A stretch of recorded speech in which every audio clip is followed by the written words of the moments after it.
And also this pigging thing here. Let me just add this one in. I'll separate the videos probably for this. This pigging thing here, yeah, basically it just keeps going cold on my wife.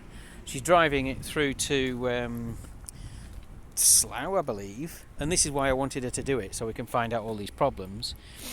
And it took me a good 2 hours to, and it's obviously got more airlocks in it. It's a bit close, wasn't it? You know, which I've got out, but I mean I had no, up to there, wasn't it? Yeah, it's gone through all of that, so I don't know. Oh, this is Amazon. Yeah, so I mean I'm just leaving it now just for the engine to cool. There's no I'm not seeing any bubbles coming from the engine, so I'm pretty sure the engine's sealed. I don't think there's a problem there.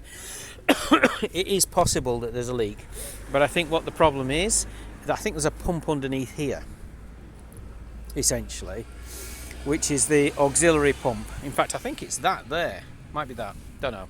Oh no, that looks like it's electrical, right? And it's an auxiliary pump, and it's not working because there's this hack where you basically pop this cover off, and there's a relay in here that normally actuates the pump. And they say put a wire across that so that you can add that, you know, you can circulate the system, and then it'll get the air out. Well, I put the wire across and nothing happened, so I think the pump's gone, and it needs replacing. Yeah.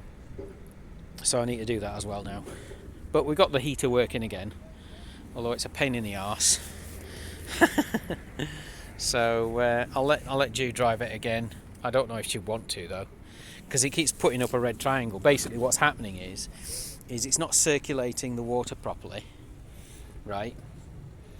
So it doesn't circulate the water properly, and so what happens is it gets an airlock. There's an airlock inside the flask that it keeps the water stored in, and I think we're working that out because the aux pump isn't working. It's slowly working it out, but I don't know. We'll have to see.